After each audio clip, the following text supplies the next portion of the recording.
Before we get to our show, here is a podcast we think you're going to love. Pretty Gross. Hey guys, it's Kayla and Alyssa, and we're the hosts of Pretty Gross. We're a bi-weekly podcast that deep dives into all that is disgustingly fascinating and adorably vile. From weird fetishes to nasty habits to the absolute worst the World Wide Web has to offer, we're here to keep you well informed on all the gross news that's fit to print. But don't worry, we do all the heavy lifting. Like our motto says, we look at gross things on the internet so that you don't have to. You can find us wherever you listen to podcasts and follow us across all our social media at Pretty Gross Gals. And get ready to get gross. Pretty Gross.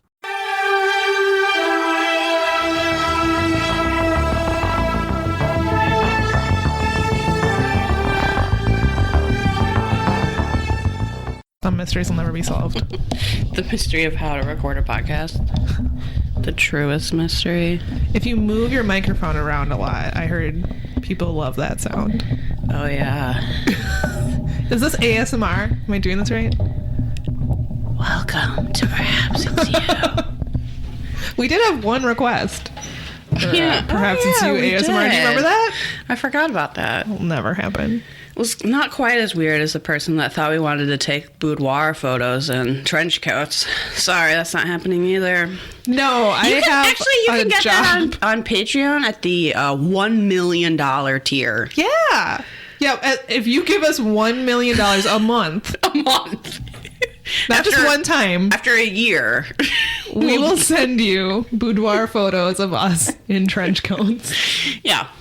I think that's a reasonable price. Uh-huh. Because then it won't matter that you have a day job. Yeah, that I'm fired from my job. It won't matter because we'll be getting $1 million a month. That's what it costs. So, okay. Pay up. Definitely not doing that for free. No. All right. Hello. Welcome to the Perhaps It's You podcast. This is an unofficial Unsolved Mysteries rewatch podcast hosted by me, Samantha. And also Liz, another person. There's two people. Do we sound like... Do we sound the same? Like one person? No, I don't think we do. Can people tell us apart? Like, that seems to be... a common problem with podcasts. People can't tell the hosts apart. I don't think we have that issue. I've never heard of it. Yeah, I think we're good. And if not, I mean, whatever. Yeah, I don't really care. Oh, if someone could, if you haven't given us a 5-star review on iTunes, Apple Podcasts, our last one, though, 5 stars, I appreciate them adhering to the rule that I really think that this reviewer thought we were serious about... I mean, we are. We only accept 5-star reviews. So we got a very, sarcastic review about how we complain too much. Yeah, if you like podcasts that complain constantly about the thing that they claim to love, this is the podcast for you. Thanks. But it's 5 stars. I mean, it's 5 stars. I guess I don't care what you say in your 5-star review. But if someone wants to go write an actual positive review, that would be nice. Maybe it's not. Maybe they didn't intend it to be that sarcastic. It's really salty. I don't know. I mean, are they wrong though? No, that's the thing. No. So, how much can we bitch about it? I don't know. If you expect me not to complain about some of these segments, whoa. I mean, this isn't the podcast This is not the podcast for you. So, in a way, that review is very helpful. And I appreciate that it's 5 stars. That is the only type of review we accept. Yeah, as enforced by Steve Jobs himself. Yeah. His ghost. We have some updates. Oh, yes, I do have some updates. First of all, congratulations to our resident librarian, Megan. Big congratulations. I saw photos and videos from her wedding. She just got hitched. Stunning. So congratulations to her. Not that anyone deserves her, but good job, Joe. Congratulations, Megan. Okay, wait. Whoa, what else did I have? Oh, I was recently on an episode of the Sip and Shine podcast. An excellent podcast. I listened to the episode you were on.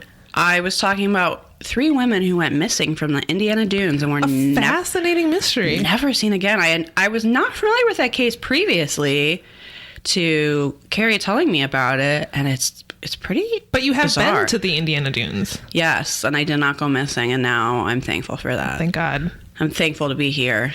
Yeah, go making this fine podcast. Listen and subscribe to the Sip and Shine podcast. It's really, really good. I really enjoyed the host. You were an excellent interview. And it was overall a great episode. She does way better research than us, so that was... You mean she doesn't just go onto the internet and pull word for word? No, I think she does like real research. So she was like, oh, here's my real research I did. You can read some of it. And I was like, great. It's impressive. Yeah, even less work for me. Yeah, a great episode and a great podcast in general. Okay, my other update is you may recall we recently talked about Edgar Casey, who was the diagnostician who was solving people's medical problems while in a trance. Yes, that was our last episode entitled Old-Timey Quackery Stuff or something. I don't remember what we called it. Yeah. It was only a week ago. Well, we heard from Rob over at Our Strange Skies podcast. A person who seems to know everything. He knows everything and everyone. So, of course, he had this to say. I had a phase where I was obsessed with Edgar Casey. He's a fascinating individual. He was known as the Sleeping Prophet. He struggled with his abilities because he was a devout Christian and went against his religious beliefs. But it's important to note that he did not charge money to do these readings. So the way he was able to diagnose people was he was able to access something called the Akashic record, which is basically an ethereal place where everything that is known exists. When he would diagnose people, his voice would change and he would talk mostly in the third person. At the start, he would say, we have the body. That's weird. Yeah, it kind of is. Casey would also tell people of their past lives, and in some cases, he would talk about some people living in Atlantis. He also believed the next stage in evolution of people is as an alien species known as Acadians. Definitely some of his stuff was out there, but he seemed to be a humble person. There are numerous biographies about him. If you're interested, I would start with There is a River by Thomas Sugru. Something like that. Thanks, Rob. It was fascinating. And I saw his post in our Facebook group, and I was wondering what he thought of the company as it exists today. Because that's something I talked about in our last episode. And he said that he thinks it's both good and bad. The ARE, which must be what it's called, do a lot to protect his legacy. A lot of books about his readings are kept in print by them, but I think that they expanded it into something that Casey never was or possibly never wanted. Sure. So I think that's really good information. I really appreciate Rob. He's, like I said, seems to know everything. Knows everything. So thank you, Rob. Thanks for being way more knowledgeable than we will ever be. Ever. Yeah. Ever. Speaking of more knowledgeable than us, friend of the show Arden wrote in to tell us that possibly Liz is the most Aries anyone has ever been. Yeah, I did a little poll on Twitter, and clearly some people didn't want me talking about astrology, but everybody did agree that I was an Aries, but people were torn 50-50 if you seem like an Aquarius. Yeah, Arden's assessment is, because she is also an Aquarius, that me being one makes sense. She says that I am better at being chill. You are very chill. Well, thank you. Unlike me. So, yeah, I guess, but Liz is the most Aries anyone has ever Aries'd. Apparently. So I'm not entirely sure what that means, but that is our update on the signs of the zodiac. Yes. You are welcome. No, you were waiting for it. Any other updates? I don't think so. I feel good having like any I feel like usually I'm like, what? Oh yeah, we make a podcast, and I actually like made a list of updates. I feel like so professional right now. So professional. We might actually be podcasters. We might. All right. Well, unfortunately. Oh wait! I have one more. Oh. I haven't even shown you. This was the first time I've seen this. Dun, dun, dun, dun, dun, dun, dun. Oh my God. We got sent a Robert Stack prayer candle. That's incredible. In the mail. Oh my God. This came from True Crime Idol Candles. And I don't actually know who sent us this. Maybe the person that makes these. I just need to hold this. It says, Dear Cool Mystery Ants, hope this protects the podcast from boring treasure segments in all future seasons. Keep cackling forever. So, I mean, we love it. We highly appreciate it. Thank you so much. This is an iconic photo of Robert Stack. He's got the trench. Yep. He's in front of this, like, textured wall or something. He's got the, like, very serious, I'm going to solve these mysteries look. Oh, yeah. Yeah, this is incredible. And I hope it does keep boring treasure segments away. Because that's... God, we can only hope. Yeah. Fingers crossed. Please. Thank you so much. Please. Yeah, this is awesome. So there's an address. If obviously you want to send us gifts, you can go to our website, perhapsitsyou.com. Liz Send our does contact. have a birthday coming up. Yeah, I'm I do. So you know, Just so you know. we have the address is for my work. It's not for my home. Yeah, so don't come looking Creeps. at this But address, my boss was really like, it's so amazing that you have fans that send you things. And I was like, I know, it's pretty weird. Well, I don't know how this happened. life is weird. I don't know. People pay a lot of money to send us seltzer water. That's the real mystery. How did we get here? That polar water was so good. It really was. And now I just mourn the loss of our loss at not having aisles upon aisles of polar water in our grocery stores. Someone, I forget who it was, posted that news story about the ghost being spotted in a grocery store. Yes. And they said that place has aisles of polar water, so I can only assume that the ghost is there for the polar water. What's so weird is I saw that on the Chicago news. That story about a haunted grocery store is really getting around. Look, ghosts need that polar water. Look at the distribution is not very good. There's probably not any polar water in heaven, so they got to come down to this plane. It's a real problem, folks. Then how is it heaven, Samantha? Great point. This is why I'm going to hell. Oh yeah, There's polar water in hell. Is there polar water in hell? I mean, all of our friends will be there, so I'm looking forward to it. Yeah. All right, should we start talking about this boring mystery? Mate, I think people would prefer if we just chit-chatted the whole show, because this episode blows. Maybe we should talk about a programming update, because this is the second to last episode in this season. Next week, we are going to have a pupcast out because Liz is going on a little trip and we don't have time to record 2 episodes. I apologize. Yeah, but I honestly think this pupcast is going to be really good. I'm going to be at the Milwaukee Zine Fest, so you should come see me. In town, you should check it out. And then the following week we will have the last episode of this season, and then following that we will have our season finale. So that means if you have paranormal stories you'd like to send us for get those in. Our season finale, you have to email them to us because we will be reading them on the show. Perhaps it's you podcast@gmail.com. Once again, y'all have the scariest ghost stories. Send in those stories. I'm really looking forward to our season finale. So after that, we may take a week off. I'm not really sure. I'm having eye surgery. I think more than a week, Samantha. Let's just put that. We're going to take we might take a short break. How every other podcast takes a little hiatus between seasons? I think we should do that. Yeah, and also that sort of coincides to me having an eye surgery. So we may take a week off. A few weeks off, Samantha. Don't say a week. No. Yeah, we're gonna take a little break. We'll let you know. Keep an eye on. We're gonna have a few weeks where we don't think about treasure. It's gonna be nice. I mean, that will be nice. Maybe we'll put out a pupcast. I don't know. But keep an eye on our social medias because we usually update you there when there's going to be programming changes, and then we're going to jump right into season 4 before you know it. Sure. After our break. Yes, we will. After the break. After the break, Samantha. All right. So, but for today, we are on. Is this episode 21? Of season 3? Yep, it sure is. Episode 21 out of 22. We're definitely in the home stretch. Down to the wire. Kind of thank goodness, because this episode blows.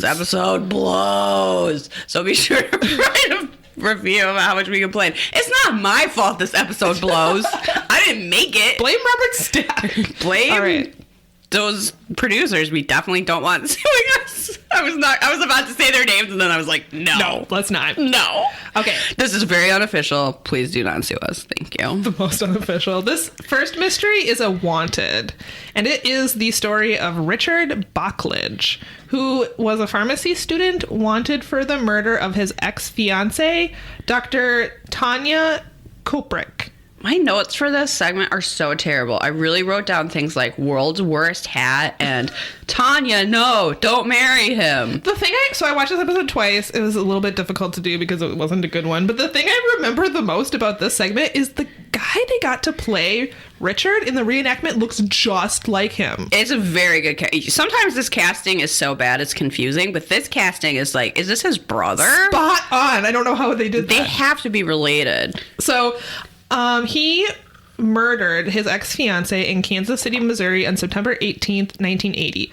Bocklidge was 10 years younger than Tanya and had grown up in St. Louis. He studied pharmacy at the University of Missouri.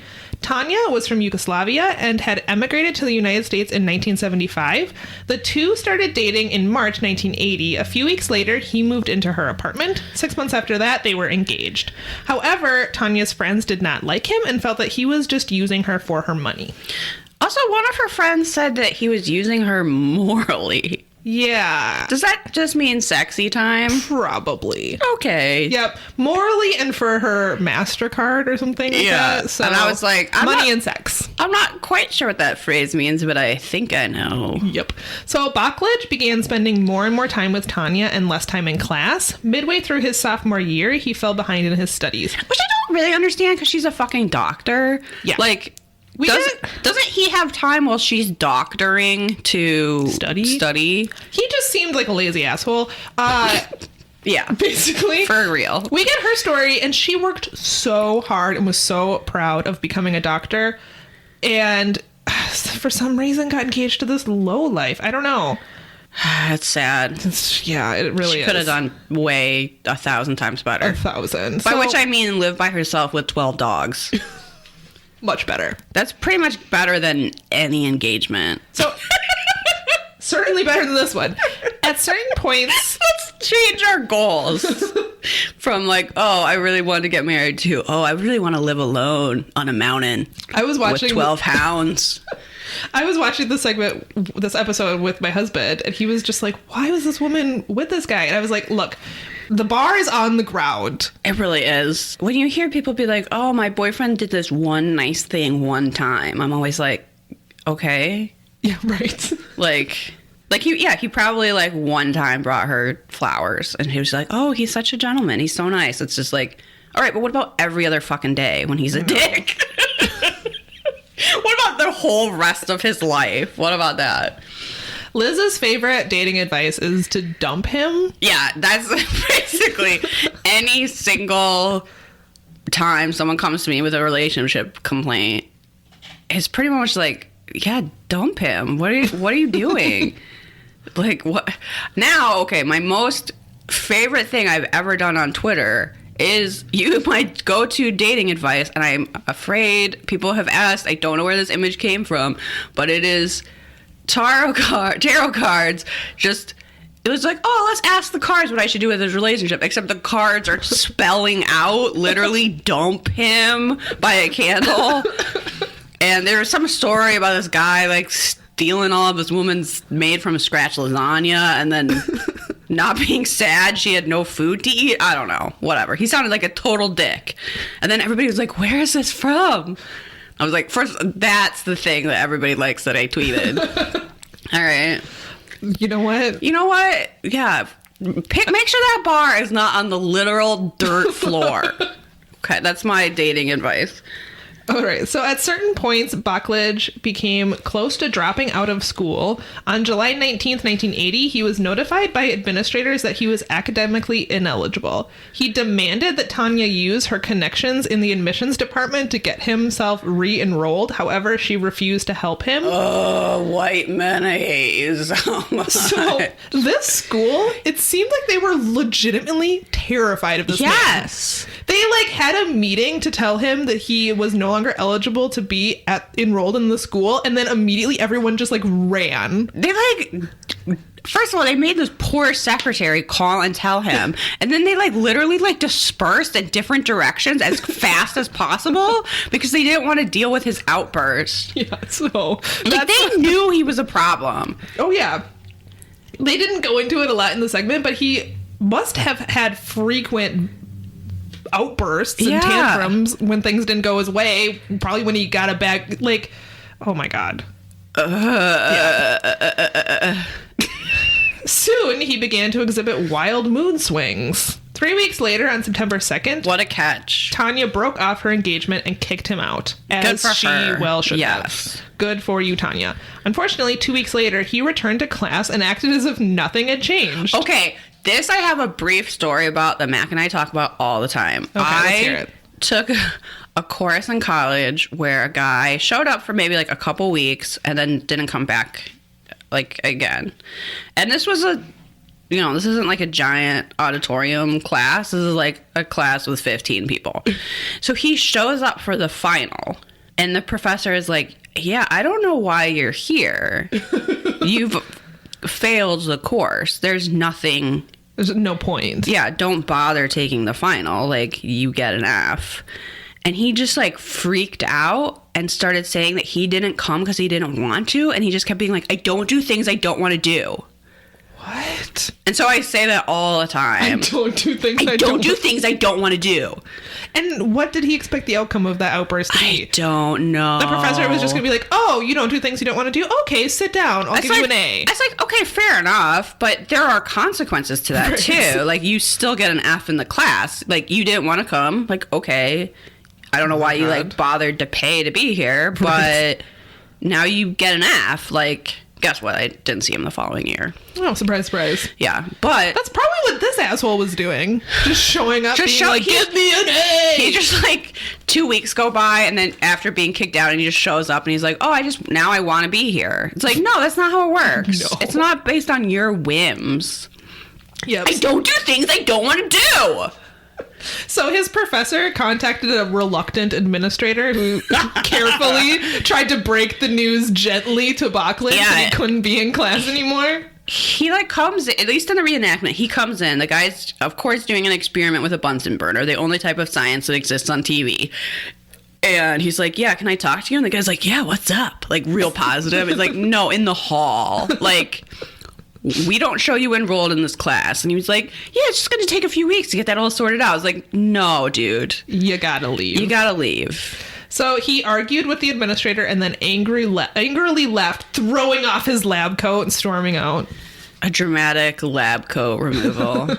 Oh, yes. So he later wrote to the administration's office begging the officials to reconsider his case. They were like, absolutely not. Please get the hell out and never show your face here again. Yep. At 3 Also, do you want someone with this kind of temper being your pharmacist? No. Where you, like, show up and you're like, oh, yeah. Just throw it in your face. Yeah, you're like, this is supposed to be a 30-day supply, but there's only 12 pills in here. And he just, like, yeah, it's like throwing medicine at you and, like, I only put as many pills in there as I want. Like, what a weird, like...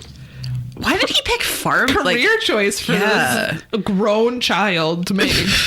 Go be, I don't know, something that can get your aggression out, not a pharmacist. Like, not someone who I guess has they to didn't have MMA back then. carefully do, like, detailed work that is people's life or death. No. Let's see, where was I? Oh, at 3 p.m. on September 18th, the admissions committee met to determine his fate at the college, and they all agreed that he should not be readmitted to the school.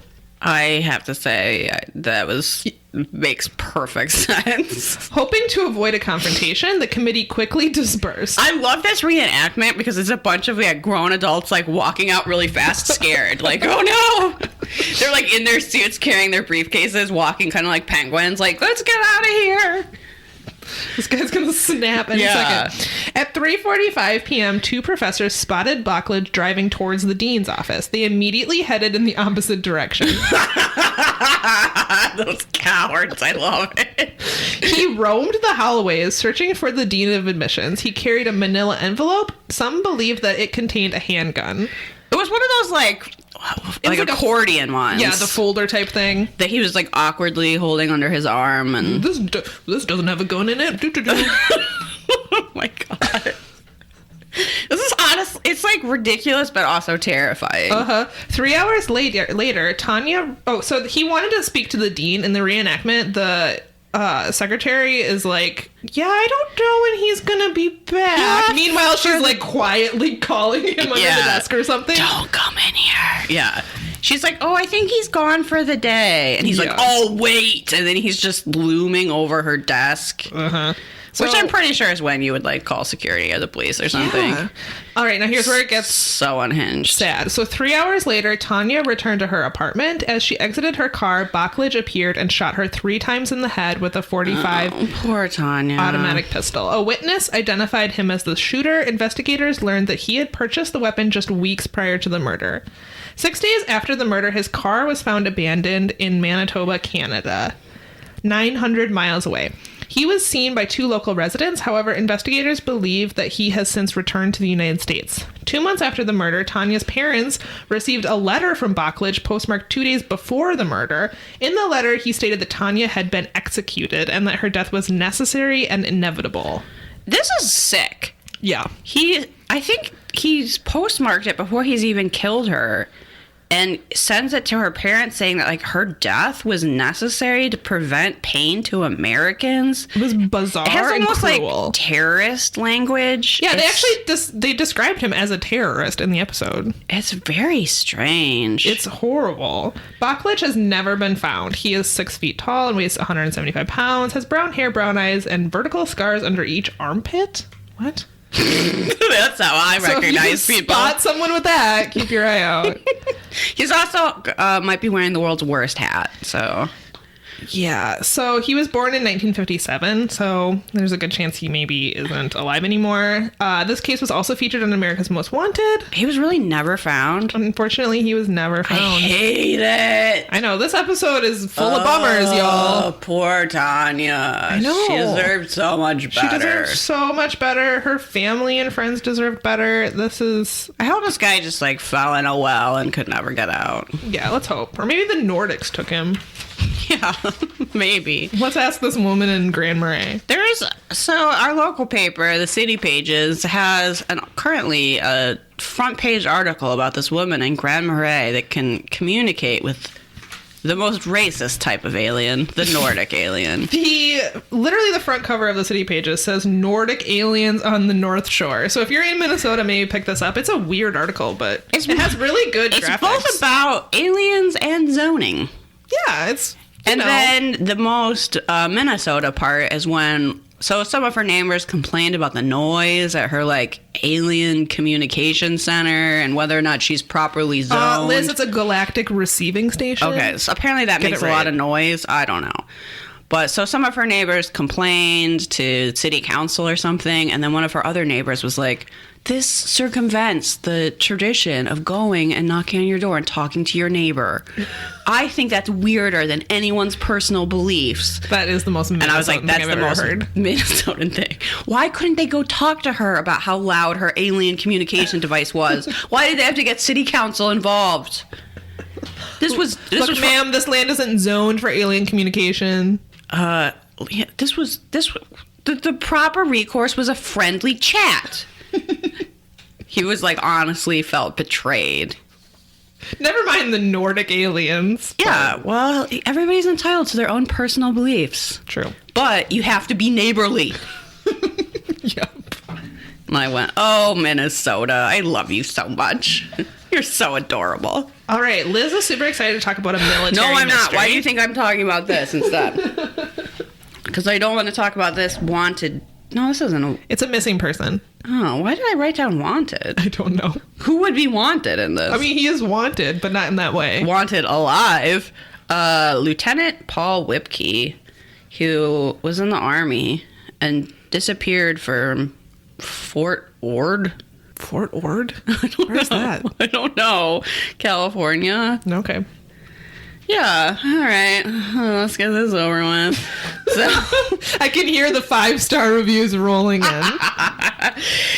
he was 26 years old. He was a lieutenant in the U.S. Army. He was originally from Pittsburgh, Pennsylvania, and had graduated as an ROTC honors graduate.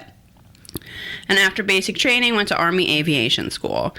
In 1956, he was posted at Fort Ord. I don't know if I'm saying that right. And then in the summer of 1957 at Camp Desert Rock in Nevada.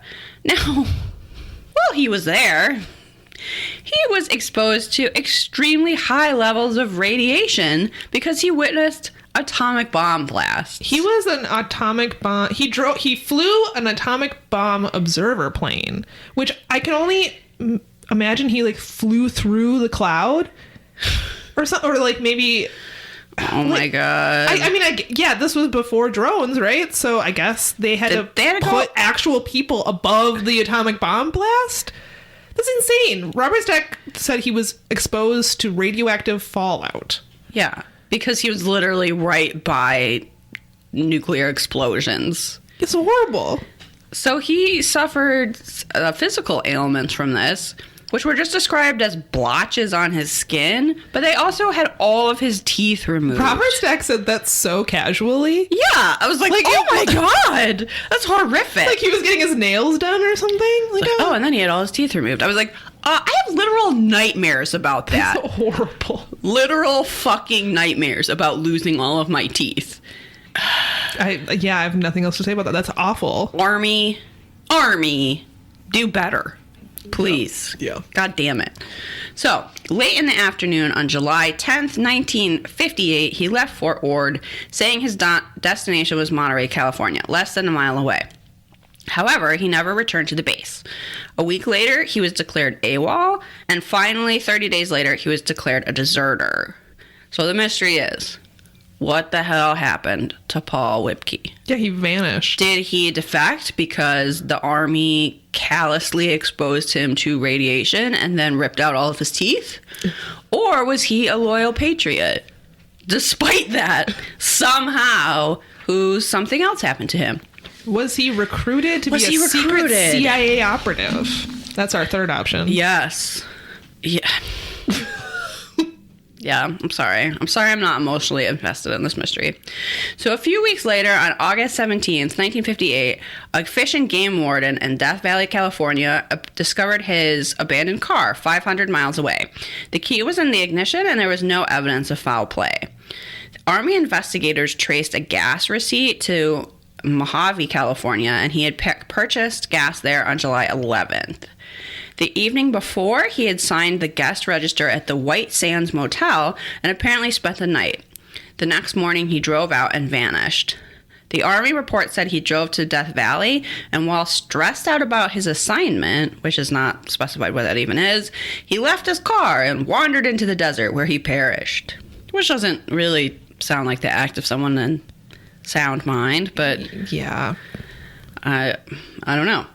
Decades later, his family still wants to know what happened. This information is coming from Unsolved Mysteries Wiki, by the way, because my notes are just angry ramblings. Another person stationed with him says that in the weeks leading up to his disappearance, two men in civilian clothes but carrying military credentials came to speak with him several times, and he could kind of tell that he was uncomfortable, and he kept asking him if something wrong, whatever, and he always dodged the question. But he thinks that at the time the CIA was doing heavy recruiting, and he thinks that they maybe were from the CIA and were trying to recruit him because he had excellent credentials for that work. I don't know. Seems as plausible as anything to me. Apparently, he would have been a good candidate for that. So, but would the CIA take him and then he would just vanish? Well, I mean, you'd have to assume that they sent him on some assignment and he died, and they don't want to admit what that was. Sure, maybe that's it. That he was supposed to go. I don't know. I think his family and assassinate Castro, and he died on the way. I think his family and friends are hoping that he's still alive and just doing top secret CIA work. Yeah, at some point you retire. Yeah. Even if you do top secret CIA work, does that last forever? That's how top secret it is, maybe? Yeah, I don't know. I guess I wouldn't know because I don't have, guess what? My security clearance is not that high. But I don't think there's really a positive outcome to this story. No, unfortunately. I'm pretty sure he's dead. It's just maybe at where the time he died. There was some hope that he would just retire from the CIA and return to his normal life. Oh, hey guys, you haven't seen me in a few decades. I've been out, but don't you causing coups in foreign countries? Don't you think that a more likely scenario is that he had some lasting effects of radiation poisoning and either had some sort of confusion in the middle of the desert, or the Army just doesn't want to admit that he died from radiation poisoning from their own testing? Yeah, or that. Because if all your teeth fall out because you have radiation poisoning, it's affecting your skin. Yeah, you probably have other issues going on. Yeah, that seems like the surface level of something very seriously wrong with you. Yeah. Okay. The first thing that cast suspicion... Oh, so his brother's name's Carl, by the way. The first thing that Carl was suspicious about was that on the day of Paul's disappearance, 2 soldiers cleared out his room, including his personal possessions. This was bizarre and illegal procedure because the next of kin is supposed to be notified about the belongings, and nobody in his family found out until weeks later. I think the army just does whatever they want and don't care. This is why... This is why people... Okay, so sometimes I wonder how people can have these crazy conspiracies about how the government is lying to us about everything, and then I'm like, oh yeah, this is why. Because they do shit because like they this. are lying about everything. They're just probably not lizards. You know? Yeah, yes, exactly. Like, there is a... You shouldn't just accept everything, like, the army or the government is telling you at face value. But if they peel back their skin, there's not probably lizards underneath. Yeah, probably. Yeah, that's... I understand wanting to think that humans wouldn't do that to each other. Sure, so they must be from outer space. They must be reptilians. No, I think some people are bad. Yeah. And I don't know. I think maybe... And when put in positions of power with no consequences, guess what happens? Yeah. And when I say, like, some people are bad, I'm not saying, like, you can divide people into good or bad. I just think claiming it's lizards is probably a way out of... Yeah. But his family... system is... Yeah. His family said this was illegal procedures. I'm like, okay, well, what's the recourse? Right. They don't care. Okay, it's illegal. What are you going to do about it? Yeah, we're the army. You're going to... Yeah, who's going to care that we cleared out this guy's room? Which I didn't even really understand how... Even if that is illegal. Yeah, so... Okay. I don't know. So when the car was found a week later, a pile of cigarette butts were found next to the car, but Paul didn't smoke. Even more shocking to his family is that the army did not search for his body until 8 months after his car was found. I think that they do know what happened to him. Yeah. And I think... I don't know if that means he's in the CIA doing cool shit. Or if they don't want to be liable for... Yeah, or that just means he... died in a hospital of radiation poisoning. There's some reason they don't want to admit how he died because it's bad for them. It's bad. It's bad press, or they don't want to be liable, or it's some secret. I think they know what happened to him. I don't think... You just don't think he was conscripted into the CIA? Probably not, because he's already sick. Right. Why train him? Yeah, that's a good point. That's kind of callous. It is, but you mean... They have to think about it in terms of investment and investing the training and time. Yeah. Into someone. Yeah, gosh, that's horrible. This poor guy. I know. And he seemed like he was, like, very loyal to the army despite all this. And as a, I don't know, naturally contrarian person, I cannot even, like, put my head in that space that he was like, no, this is for the greater good. Like, oh, Paul. I don't know. So did someone from the army move? That's okay. So the cigarette butts is, did Paul really put his car there since he didn't smoke? Does that mean that someone from the army moves his car out there to, like, maybe he died at the base? Look, or maybe he did smoke and he just didn't tell his family. But also, why do you smoke 50 cigarette butts, like, right by where you park your car? I don't know. If you're getting ready to dump walk out into the ashtray, yeah.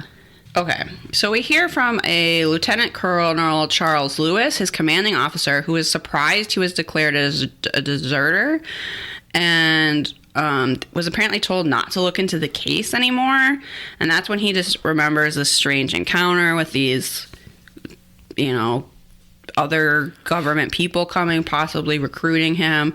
I'm wondering if that's someone telling him not to talk about the atomic tests. Yeah, maybe. That's just like... Hey, sorry your teeth are falling out. By the way, tell no one. I know. Don't talk about it. Lawyers for the government, maybe? Yeah. And so then when his commanding officer is like, hey, everything's okay, he's just like, it's fine. Right. It's fine. Don't worry about it. Because he's not supposed to talk about it. Yeah. I guess that's my theory. The unidentified men did not report to operations first, which they should have done for security reasons. No, that just means they're like higher up people. Right. I don't know. People seemed like... I guess if you're living your life adhering to something with tons of rules, like the army, the fact that, like, rules are not being followed is, like, blowing your mind. It's like, but they're not supposed to clean out his room, and they were supposed to check in with the desk. It's like, yeah, but There's like bigger forces at work than you. You're a little cog in the system, and the people at the top, they don't have to follow those rules. Those are just to keep you in line. Yeah. God, I would be so bad in the army. God bless America. Oh my God. I can't wait for the reviews we're gonna get about this. Just don't say anything about the flag and we're fine.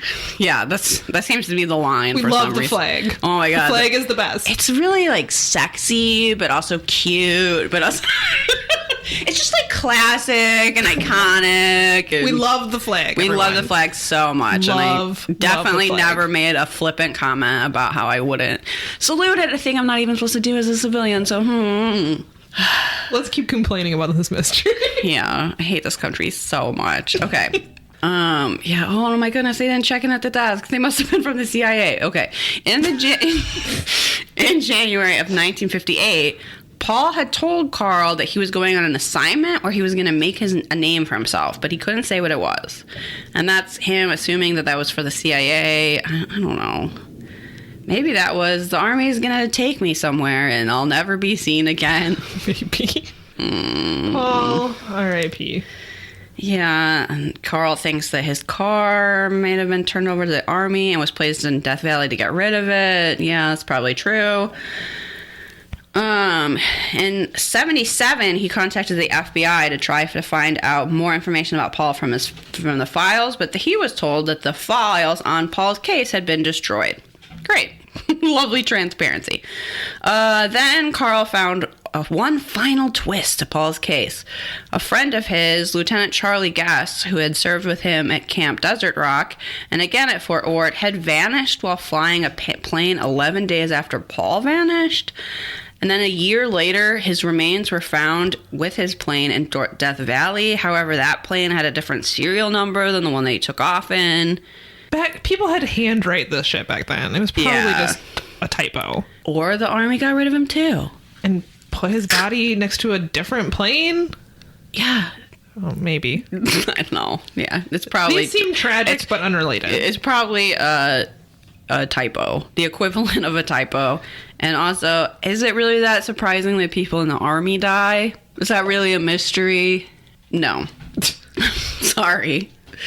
In 1982, the Army changed Paul's status from deserter to died in the line of duty, which I don't understand at all, and said that they believed he died after he vanished into the desert. I feel like that's because his family complained, and they were trying to pacify them a bit. Yeah. They're like, how dare you call Paul, this great patriot, a deserter? And they were like, you're right, he died in the line of duty. I mean, there was no evidence to suggest that he's... Assuming he's not on a secret mission for the CIA, there's no evidence to suggest that he's out there alive, living his life outside the Army, especially with this radiation poisoning. So to classify him as a deserter seems just unnecessarily cruel to his family. Yeah. Because his family, from all we could tell from the show, are very patriotic, and they were going to fight till their last day to try and clear his name. It's so hard for me to understand that they were both, and they were both very patriotic, but also thought the Army was covering up his death. It's hard to reconcile those two things. Where at one point they were like, we just want them to tell us, he had to die for this greater good. And they say, oh, we're all loyal Americans. We would accept that. You would? They just wanted to know what happened. They wanted some closure. Yeah. And unfortunately, they never got it. Oh, that's really unfortunate. And it does say here that for some reason this case was originally classified as a wanted instead of a missing persons. So apparently that's why I wrote that down. Is that because he was a deserter? I'm guessing it's just a mistake. I hope it's not because he's a deserter. But let's find him. Yeah, that's horrible. Let's put him in the brig. Oh wait, is that the Navy? I don't know. I don't know. Sorry. I don't know. Okay. Maybe I'm not qualified to be talking about this at all. I'm sorry, Paul. You deserved better. Yeah. We all do. Okay. We next have a really depressing lost love. So brace yourself. Yeah, this episode just gets better and better. All right. Gary Bickford is the long-lost brother of Gwen Sanders of Conrath, New York. He was born on June 6, 1935, to Catherine Bickford and Andrew Rossman, an unmarried couple who had an age difference of 20 years. 20 years? I don't remember that from the show because the reenactment of those two looked like young lovers. Yeah. On like a carriage sleigh. I think she was like 19 or something and he was 39, something like that. Yeah, he was like, I don't know. She was a teenager and he was 20 years older. I forget what he did, but he seems like he was like a outdoor woodsman type. He was a trapper. But yes, that's right. So Robert Stack described him as having no interest in settling down. Yeah, he was not the marrying kind, yes. I believe was the phrase. But they did live together for a while until I think Robert Stack described him as being like just kind of done with this whole He's like, all right, domestic life. And he just... There's a reason I didn't get married. And straight also, up I'm left out of here. Catherine and her 2 children. Kind of terrible. So Catherine worked as a waitress to support her children. The Winch family, who had known Catherine since childhood, helped her raise the children. When Catherine had Gary baptized, she told Florence Winch that she had to move to another city to work for her uncle to try and make ends meet for her children, but that she could not bring Gary and Gwen with her. The Winch family agreed to take care of Gary, and Gwen went to live with Catherine's parents. So it seems like they were all a part of this tight-knit community. Yeah, it seems like despite the fact that she was an unwed mother, which was very scandalous at the time, they were very accepting and hopeful to her. And she originally was like, could you take care of Gary for a couple of weeks? And that expanded into a couple of years. Yep, so 3 years passed, but Catherine visited Gary as much as possible. Unfortunately, her financial situation was not improving, and in 1939, Child Welfare Services contacted her. I mean, it was the Depression, so she was kind of lucky to have a job at all. She was struggling, and it unfortunately sounds like the Child Welfare Services tricked her because she believed that the papers they gave her to sign would allow Florence to keep Gary, but in reality, the papers allowed Gary to be put up for adoption. It seems like we hear something like that in a lot of these lost loves. It's really gross. It's horrible. And Florence tried to adopt Gary, but she was not allowed since she was unmarried. Okay. Then Florence's parents tried to adopt Gary, but they were not allowed because they were too old. It's like, maybe this kid should be with someone who cares about him. It's just a radical idea I had right now, but maybe he should be with people who know him and care about him. Also, it's horrible because it seems like the whole community supported this. So he lived with a woman who loved him and took good care of him. And she had the support of his grandparents and the community because her neighbors took up a petition and tried to convince the Child Welfare Services to let Florence keep Gary. And they were like, nope. Can't have them. Also, we skin puppies and make coats out of them. It turned out Child Welfare Services was headed by Cruella DeVille. What? It's horrible. So, and then there's like this horrible, sad scene where Florence walks him to the train station on their way home from church because he was afraid of the trains and she knew that if they ever took him away, he might go on a train. So the conductor let them sit inside the train so he wouldn't be afraid. Oh my God, it was so horrible. So they interview Florence for the segment and she's crying and talking about how she never told him that he might leave because she never thought that it would actually happen. Oh, it's so sad. So in early spring 1939, a county welfare worker informed the Winches that Gary would be taken away for adoption. One morning, the welfare worker showed up and took Gary away from the Winch family. Gary was taken to New York and was never seen again. Yeah. Catherine and Gwen were eventually reunited, but Catherine died in 1984 without ever seeing her son again. Gwen and Florence are now hoping to reunite with Gary. They want him to know how much Catherine loved him and wanted to be with him. So Gary has brown hair and brown eyes. On his birth certificate, his first name may have been spelled with 2 R's, and then his last name may have been changed to Rossman. So the results are that it's unsolved. In 2000, Gwen was able to get in contact with one of Gary's daughters. She learned that he was adopted, and so this is has a weird twist. So he was adopted in 1941 and renamed Robert Ernest Lundstrom. He married and had 3 children, Christina, Bruce, and Debbie. However, Robert vanished sometime in 1964 from Huntington, New York, and has never been found. Weird. After talking with his old classmates, his daughter Christina believes that he changed his last name to Keegan. She also suspects that he may not want to be found. In 2001, Gwen was reunited with Gary's children. Sadly, a few years later, Debbie passed away. Gwen and his 2 surviving children are now searching together for what happened to Gary/Robert. And then Florence Winch sadly passed away in 1994. I looked this up, and there's literally nothing on the internet about the disappearance of this man. So there was a Reddit thread, and I don't know if this is true. This is from Reddit, so take it with a grain of salt. But this Reddit poster says that they were so intrigued by the story that they did a little sleuthing of their own. They tracked down Christina Lundstrom, and this was her response. Hi, thank you for writing to me. 16 years ago, there was a reunion between my aunt Gwen and myself, along with her husband and my family. I have a whole new family in Corinth, New York. Sadly, my father, Robert Lundstrom, aka Gary Rossman, has not been found. I did some more digging through old classmates and found out that he had changed his last name to Keegan. We've tried very hard to locate my father. My sister passed away suddenly almost 8 years ago, and he doesn't know that she and my mother have passed on. It's our opinion that he doesn't want to be found. I'm just so blessed that my aunt found me. I found out so much about my family and what my real last name was. Thank you for contacting me. If anything ever comes up, I will let you know. But there's we did contact Unsolved Mysteries to let them know about our reunion. I was so surprised to see that you wrote to me about this. Anyway, there's literally nothing. There is one post on unsolvedmysteries.com, which is not the official website for the TV show. This seems like a chat room as far as I can tell, but there's a post on it that says, looking for living relatives of Ernest Lundstrom. And it just says that they're looking for information, that he disappeared. He has 3 children. There's nothing about this man's disappearance. If you Google it, all you will find is the Unsolved Mysteries wiki, this post, and then nothing. This man up and vanished, and there's nothing.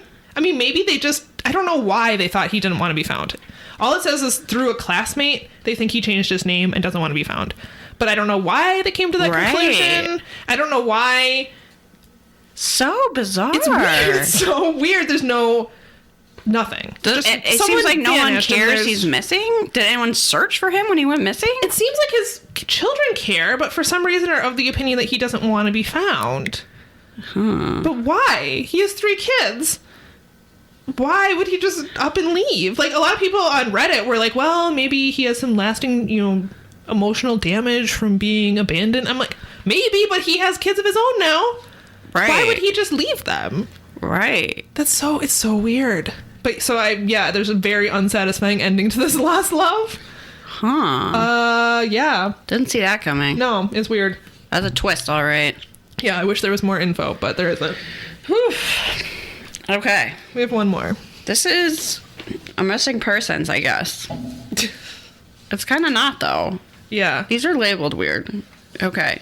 This is the case of Jim Rice, who went missing from St. Croix, Virgin Islands.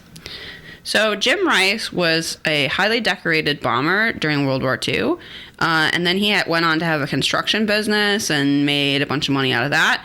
In 1970, he met a Sarti. How am I saying that? So this woman renamed herself. I think it's a Sarti. I think it's a Starty.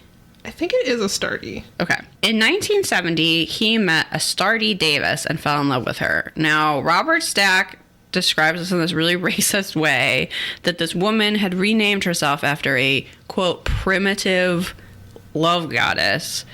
And Astarte is from ancient Greece. It's the Greek version of the goddess Ishtar. Interesting. Okay. So he met this woman and they fell in love. He actually left his first wife so that they could get married. And she had 3 grown sons from a previous marriage. In 1979, the couple moved to Hawaii and started a charter fishing business. 2 years later, her son Noble was cleaning their yacht at 3 a.m. and it exploded. Interesting. He was cleaning it with gasoline or something. Why would you clean something with gasoline? That makes no sense. Because you're blowing it up for insurance money is why. So her son Noble was seriously injured, but he recovered. Coincidentally or not, Astardi just happened to be on the dock nearby when that happened. Investigators became suspicious when they found that Astardi had a large insurance policy on the yacht. They also found it odd that Noble had been cleaning the boat at 2 a.m. With gasoline. Yeah, even more strangely, he was using gasoline to clean it. So Astardi and Noble Davis were charged with arson of the yacht. However, they left the area prior to being charged, and for some reason were not extradited back to Hawaii, which I do not understand. Bizarre. Since that is the United States, but okay. It wouldn't even be extradition, would it? It would just They be basically sending them back to Hawaii. They just left Hawaii, and I think they were in California, and California was like, we're not paying to send you back to Hawaii. Never mind. Can't Hawaii pay for it? I don't know. Oh, well. So, whatever. So she never actually serves time for that. In April 1981, she filed for bankruptcy. By 82, she was sent to prison for altering documents and spent a year in prison. After her release in 83, she and Jim reconciled and they moved to St. Croix in 84. They built their dream house on an isolated bluff, overlooking the ocean, blah, blah, blah. So annoying. In 86, Jim had surgery scheduled in San Francisco, but Astardi didn't want to go with him because she already had plans.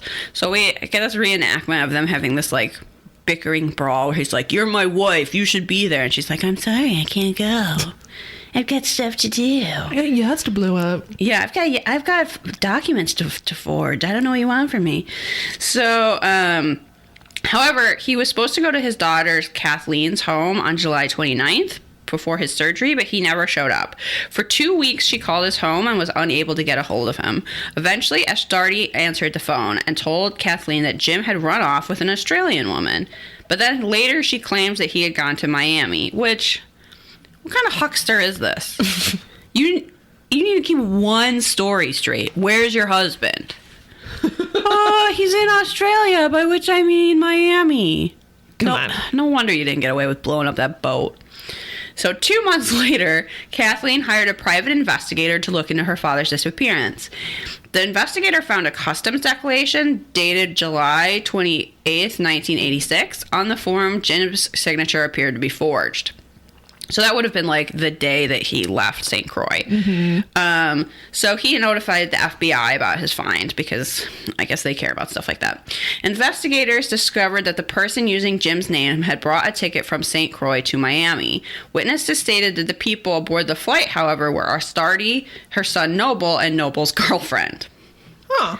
Interesting. Which I thought also was funny that, earlier in this segment, they were debating whether or not Jim actually got on that plane. And it's just kind of interesting to think back to a time when airport security was so lax that you're like, we're not really sure if he was on that flight or not. I was just like, well, did he take the flight or didn't he? And it's like, well, someone used that ticket. We just don't really know who. I was like, oh, right. That is how it used to be. The private investigator also discovered that a week prior to Jim's scheduled flight, Astardi had filed documents which gave her complete control of his entire estate. It determined that she had done a, quote, cut and paste job on one of the documents for power of attorney, where she placed her name over his Kathleen daughter's name. So she found the actual power of attorney, and rather than forging his signature on something else, she just changed the name that the power of attorney was to. The private investigator believes that he disappeared sometime between July 20th, when he spoke to Kathleen on the phone, and July 21st, when Astardi met with the notary with the forged documents. The private investigator later discovered that several of Jim's items, including his truck, were sold by Astardi at a garage sale. It looked like this happened the day after he disappeared. She set up the reenactment for this is hilarious. She set up this garage sale and she's like, oh yeah, take a look at these men's coats. They're really nice. Hey, anybody interested in this truck? He's gone an hour and she's selling off all of his shit. 4 months later, Kathleen received a typewritten letter that was supposedly from Jim that was sent from Australia. Once again, his signature appeared to be forged. Another discrepancy was typing So apparently Astardi had this common typo where she would not put a space. When she wrote I am, she would not put a space between I and am. Very distinct. Yeah, it's like a really like weird, distinct tick that she had. So this letter that's supposedly from Jim, that I don't think Kathleen believed for one split second, had that typo in it where he would be like, I'm in Australia. Do not worry about me. Yeah. Obviously, I am fine, even though you have not heard from me from 4 months. Astardi did not murder me, for sure. For sure. Don't look into it. Don't look into it. You should really respect her more. She's super cool. And Kathleen was like, mm-hmm. And then she talks about how cruel it is to, like, send a letter from a missing person and, like, Yeah, it's also cruel to murder them. Well, yeah, also. I don't know that really Astardi gave a shit about anyone. No. She didn't even seem to care that her son was on that boat that exploded. Like, she only cares about herself. So, this is Unsolved Mysteries Wiki says, evidence, rumor, and mounting circumstances suggested beyond doubt that he had been murdered by Astardi. Assanti? Yes.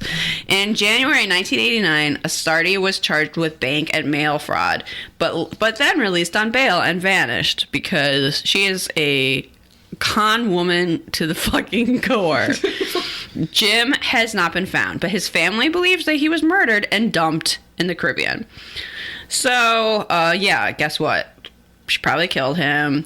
The update is that she was eventually arrested, but she was not charged with Jim's murder. She pled guilty to bank and passport fraud in 97, but then was transferred to a minimum security prison where she literally just walked out. Sure. Like, in between the head counts, she just, like, left one day. Peace out. And she was like, bye, see you later. Very minimum security. They were like, she walked away.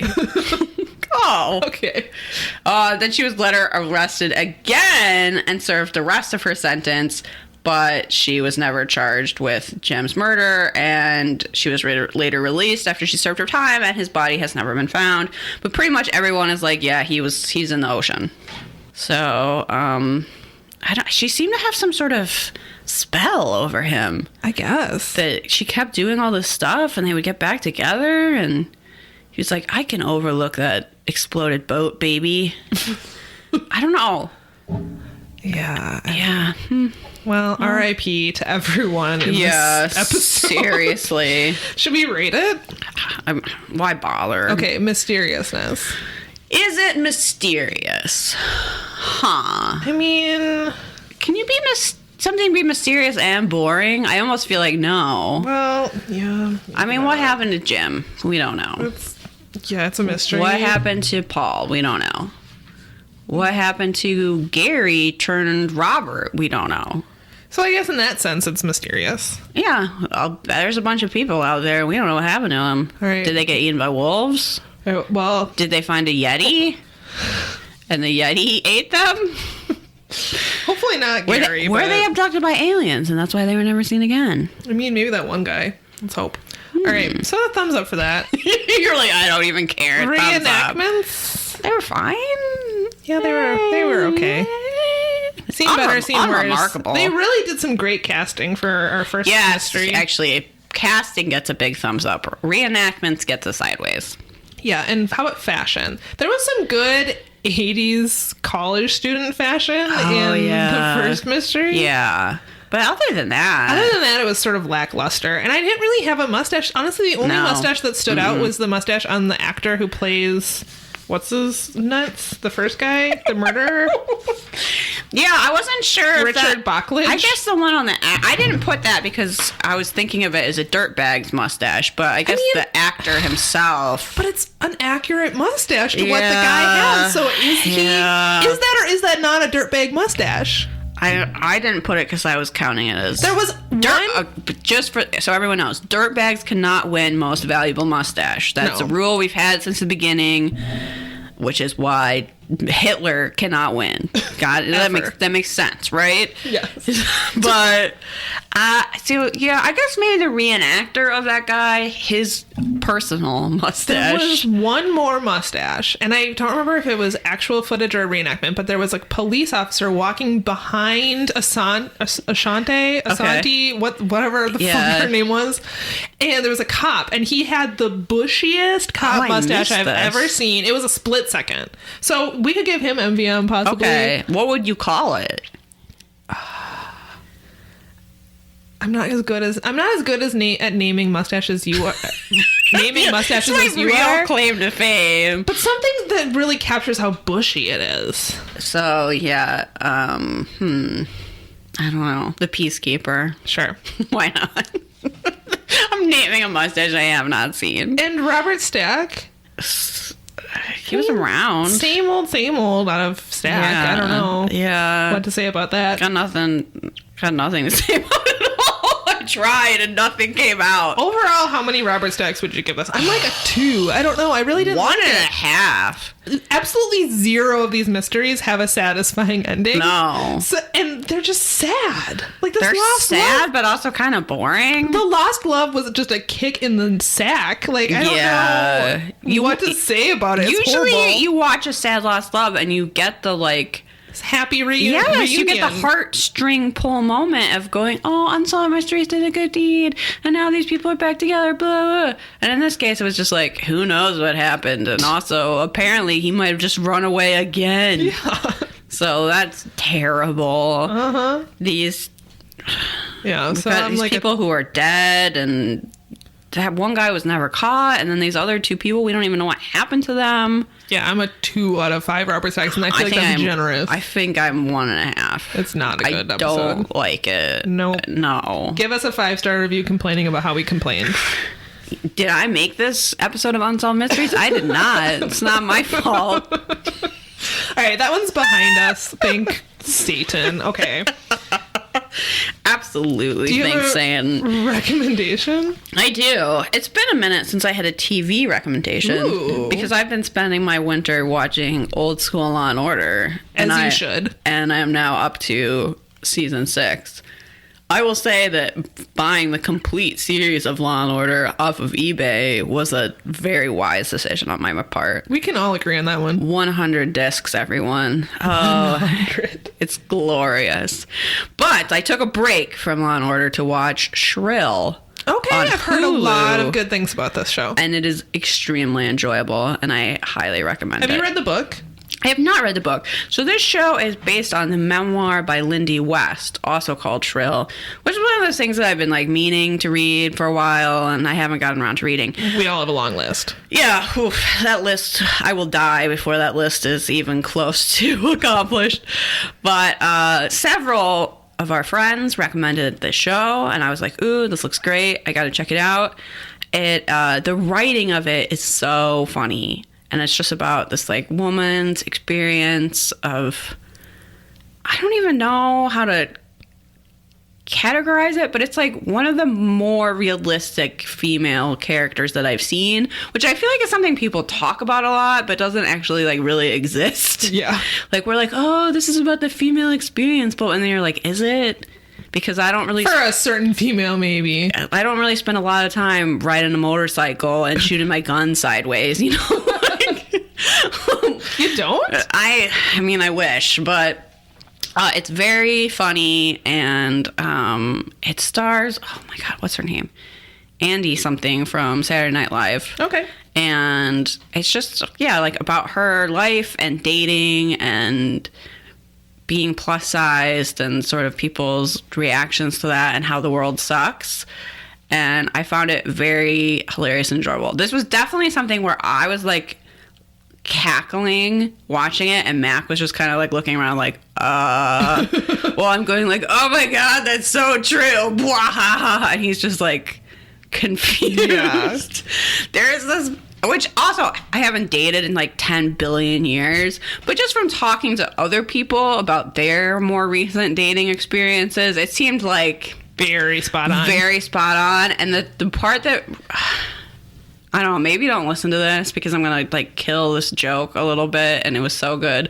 But there's a part where she's staying over this guy's place and she was like, maybe get more than one pillow so that I can stay here. And I was just like dying laughing. I feel like so many of our listeners probably have experienced that very thing. That some like low life dude has seriously one fucking pillow, and you're supposed to. This is what I'm talking about with like lift the bar off of the physical dirt. Is that you should not be staying at this guy's place if he has one pillow, and it's for him, and he doesn't even give it to you.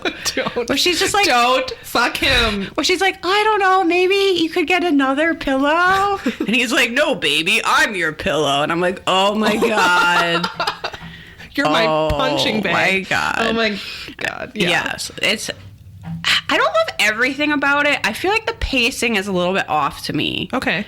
Like, I think, but that might be more of a personal preference. It has like more like indie movie pacing, which I don't know. Okay, but I interesting. feel like the writing is so good and she is so good that it's definitely worth watching. There's this part where she goes to like this like plus size body positive pool party, and it looks like absolute heaven, and I just want to go there. Oh my God. Is that real? Can that be a thing? Where just like everybody is having this fucking great time and they all look glamorous, and I just really want to go to this pool party. Wow, that sounds like Someone the height make of it. glamour. Someone make it and invite me, please. I promise I'll be a good guest. Okay, so that's on Hulu. You need Hulu to watch it. It's an exclusive Hulu show. Okay. I think there's only like 6 episodes or something. I hope they make more. Nice. That's a great recommendation. Yeah. All right, so I have a podcast recommendation. I don't normally listen to this podcast, not that I have anything against it, but it's typically about sports, and we all know how I feel about sports. Well, I do have something against it. But I am strongly recommending the 30 for 30 series on Bikram yoga. Oh. It's a 5-part series. I'm listening. I binge listened to it while I was watching your dogs last weekend because we went on lots of walks. So Poor everybody, shout out, round of applause to Samantha taking care of my 2 fucking horrible. They were not horrible. Nasty ass dogs. They spent a lot of time snuggling on the couch with me. We went on lots of walks. I believe in our Instagram story. Samantha's thing, out there walking 4 goddamn dogs at once. Oh my God. I have newfound respect for anyone who is a dog walker and walks like 20 dogs at once. It's hard enough to walk 2. I don't understand. We couldn't go 2 steps without someone finding a smell they wanted to sniff and then getting all the leashes tangled. But anyway, I binge listened to this podcast over 1 weekend. There's 5 episodes. It's all about Bikram yoga, and it is fascinating. I had no idea that the founder of Bikram yoga was a predator and a monster. Yeah. He's a huge creep. So he claims to have essentially invented hot yoga, which is not true. And there's a lot that's revealed in this podcast about his claims about what he has and has not invented. But the reporting is incredible. I have to listen to this. The host of the show, the reporter who does the main reporting in this series, goes to India, interviews the family members of this, like, basically yoga royalty in India, and about this guy and about where he claims to have come from and all this stuff. They interview victims and people who went to these teacher trainings and spent tens of thousands of dollars to go to these trainings and literally sweat on carpet in front of this man in a Speedo who then would take women to his room to assault. And so there's not necessarily graphic descriptions of sexual assault, but there are firsthand accounts of it. So be prepared for that if that's something that you might find triggering. I just thought it was an incredibly well-reported series. I was hooked the entire time. Sometimes long podcast series like this, I was like, 5 episodes, that's a lot. But I was invested in the entire thing. Every episode, I wish there was more. It's very well reported. The firsthand interviews and accounts they have with people are incredible. Like, it's just really, really well done. And I learned a lot that I did not know about this dude. And yeah, it asks a lot of hard-hitting questions about, if you're still doing hot yoga, like, do you call yourself Bikram yoga even though you're doing Bikram yoga? Like, there's all these kinds of like moral like quandaries, and people who own these studios and people who were really helped by this yoga because it can really relieve certain ailments. And There's people who really swear by it. Yeah. People who are very dedicated to it. Yeah, there's people that say that I was in chronic pain. I could hardly move. I had these back issues and this yoga healed me. But then I have this issue where the founder is a monster. And how can I reconcile these things? And they ask those questions and they talk about it. It's just it's sort of this Me Too era type of story that's being told that I think obviously is really important. And it's one that I hadn't heard before. And I can't recommend it enough. It's so good. Okay, I have to check that out. So yeah, definitely check it out. I've been practicing yoga for years and years. Not that I am good, whatever that means. But hot yoga sounds terrible to me. No thanks. I Hard pass sweat on the enough hot yoga. at normal yoga. But people who love it, love it. Like, they're very intense about it. There's this part, because this was before hot yoga. I mean, what he can be credited for, I think, is sort of making hot yoga mainstream and, introducing this movement to the United States, because it was unheard of before. And they talk about things like, how do you keep a room at 120 degrees? Like, your thermostat, like, the thermostats don't allow it. Right? Because you could burn the place down. So having to come up with like these ways, like. But do you even want to be in a room that's 120 degrees, much less work out? No. Also, one of the grossest things is they were like, yeah, when he first started doing this, yoga mats weren't a thing, and he would only teach his classes in rooms that had carpet. So you had sometimes 300 people in a room that's 120 degrees for 90 minutes, because the classes have to be 90 minutes long. How did not everyone get a staph infection? Well, there was, spoiler alert, and prepare yourself for some gross descriptions, because they won't let you leave the room. They said they had guards at these teacher trainings. They would put guards at the doors and not let you leave. One woman was like, that they interviewed, said, I got my period during one of these classes, and you were supposed to wear as little clothing as possible, so you can imagine what happened. And she literally had to like shove her way past someone at the door who didn't want to let her leave. That is like such a fire hazard on so many things. Yeah. So Also, I have just like walked out of yoga classes that were just too hard for me. Much less like it was 120 degrees in there. Well, and his yoga was specifically designed to like push you. Like you were supposed to feel like you were dying. And that's how you knew it worked. Oh my God. That's like just not for me in any conceivable way. Yeah. I can't recommend this podcast enough. It's really, really, really, really good. I'm so intrigued. Good recommendation. I kind of am sad I listened to it so fast. You know when you binge watch or listen to something and you're like, I needed that delayed gratification. I should have savored that a little more than I did. You can't always do that, though. No, you can't. All right. Let's plug our shit. You should go binge this show. Yeah. That's what you should do. Also, give us $1 or more on patreon.com/perhapsit'syou and you'll get 15 extra episodes. Yeah, and some of them are about chickens. Our last episode was about chickens. People seem to really like it. So there you go. This April, our episode is going to be about the Flat Earth documentary on Netflix. And I'm really excited to make Liz watch it. Maybe I'll start thinking the Earth is flat. Maybe it is. Who knows? Who cares? I don't know. In a way, I don't really give a fuck if it's flat or not. You can also follow us on social media. If you like social media, kids, I'm Perhaps sure you all it's do. You on Facebook, Instagram, and Twitter. Join our Facebook group. If you want to interact with us, that's the place to do it. You should send us your paranormal stories. Yeah. Did you see a ghost? Did you see an alien? Did you make out with Robert Stack? Let us know. I mean, that's not a paranormal story, but I still want to hear it. We want that story. It could be a paranormal if it was his ghost. Did you make out with Robert Stack's ghost? Have you seen a ghost in the grocery store looking for polar water? That's perhaps it's you podcast at gmail.com. Or there's a form on our website, perhapsit'syou.com. I think that's everything. I think it is. So embrace spring and go solve some mysteries, bitches. Bye. Bye.